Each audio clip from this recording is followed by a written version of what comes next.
جی engineer صاحب، آپ اکثر خاندانی راج کے خلاف بولتے رہتے تھے، لیکن بعض لوگوں کا کہنا ہے کہ آپ خود اس حوالے سے مورد الزام ان بن گئے ہیں، اور بقول شاعر کی میں الزام ان کو دیتا تھا، قصور اپنا نکل آیا. تو آپ اس الزام سے اپنے آپ کو کس طرح سے بری کرنا چاہیں گے؟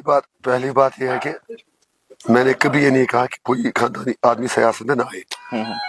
دوسری بات اپنے بارے میں تو آپ کہہ رہے تھے. اسی پہ میری بات سنیے. دوسری بات، آپ کو میرے ساتھ انصاف کرنا ہوگا کہ میں 5.5 سال جیل میں تھا. جی 2 فیز کے نامنیشن پیپرز بھی پورے ہوئے تھے سری نگر اور بڑگام اننت ناگ کے، کہ میں جیل سے باہر آیا نہیں. بیل جب میری ہوئی تو یہاں بھی نامنیشن پیپر بھرنے کا سلسلہ شروع ہوا تھا.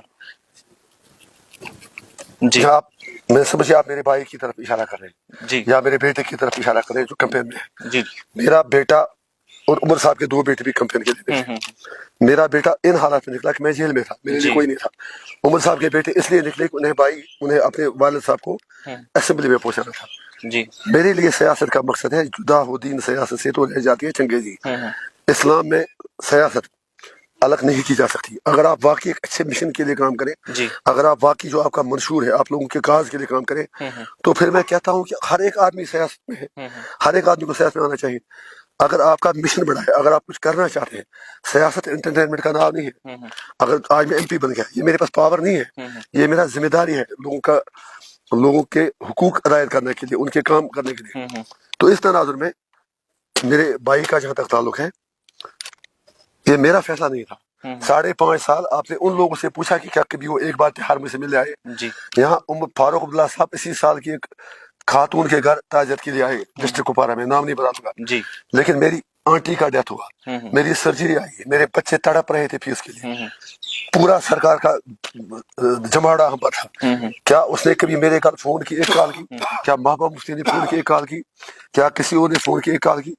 اس لیے یہ مجھے بتائیے، پہلے جب کسی نے 5.5 سال میرا حال چال نہیں جانا، اروند کیجریوال اور شبو سورین کے گھر گئے، ان کے جلسوں میں گئے، ان کو چھوڑا جائے، وہ کرپشن والوں سے، لیکن پارلیمنٹ سے تہار جیل تک 10 قدم ہونا ان کو گوارا نہیں ہوا میرا حال چال پوچھتے. ان 5.5 سال میں اگر کسی نے میرے گھر کو سنبھال کے رکھا، میرے پولیٹیکل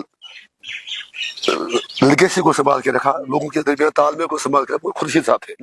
کیونکہ میرا تو کسی اور کے ساتھ فون ہوتا نہیں تھا. اگر مجھے کسی اپنے کارکن کو سندیشہ بھیجنا ہوتا تھا، وہ میں ان کے ہاتھ بھیجتا تھا.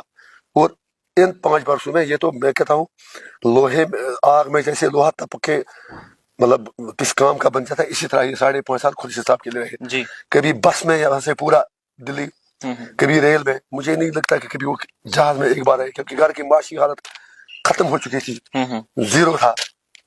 تو ایسے حالات میں میرے کارکنوں کے درمیان اور میرے درمیان پل کا کام خورشید صاحب نے کیا. پھر جب الیکشن کا سمے آیا، چونکہ آپ نے سوال پوچھا، یقین کیجیے آپ، ہمارے پولیٹیکل رائیولز جو ہیں، خاص طور سے سجاد لون صاحب، انہوں نے یہاں تک تیاری کرائی تھی کہ اس کو نوکری سے ٹرمنیٹ کیا جائے، جیسے باقی لوگوں کو کیا جو سرکاری نوکری میں کام کرتے تھے. تو انہوں نے پریمیج پر ریٹائرمنٹ لیا میرے مشورے پر. میں نے کہا کہ اگر ریٹائرمنٹ لیتا ہے کم سے کم پینشن ملے گی. اس الیکشن سے کوئی لے رہا تھا نا، نہیں تھا. تو اتنے میں پھر الیکشن آ گیا، کوئنسیڈنس. تو الیکشن کے بعد انہیں کینڈیڈیٹ چننا تھا، میرا کوئی رول اس میں نہیں ہے. ساتھی جو تھے پوری کانسٹیٹوئنسی کے، وہ بیٹھے، انہوں نے فیصلہ کیا کہ ہمارے لیے خورشید صاحب سے اچھی چوائس کوئی نہیں ہے. اور میں سونے کا کون سا تاج اس کے سر پر کے جا رہا ہوں. سارا سرکار کا دباؤ میرے پر ہے، 20 دن کی بیل پہ آیا ہوں. اس پر ہم تو کیجیے نا. فاروق عبداللہ، محبوب مفتی، سجاد لون جو بھی ہے، وہ تو باقی خاندانی راج ہے. مجھے پتا اس میں کہاں خاندانی راج ہے. میں کرتا کیا، میں جیل میں تھا. لوگوں نے 5 پھر انہوں نے فیصلہ کر کے 5 بندے میرے سے تہار میں ملوانے گئے، پورا ریزولوشن بنا کے سب کچھ کر کے. میں نے ان سے بھی کہا کہ میری چوائس تو ہے نہیں. انہوں نے کہا یہ ہمارا فیصلہ ہے. خورشید صاحب اسی سوسائٹی کا ایک حصہ ہے، اور اگر ہم چاہتے ہیں کہ سماج میں چینج آئے، پھر اچھے لوگوں کو تو آنا ہوگا. تو اس لحاظ سے یہ میرا فیصلہ نہیں ہے، لوگوں کا فیصلہ ہے، اور بالکل صحیح فیصلہ ہے. اور وقت ثابت کرے گا کہ اس سے اچھا، قابل اور ایماندار MLA پورے 90 MLAs میں کوئی نہیں ہوگا.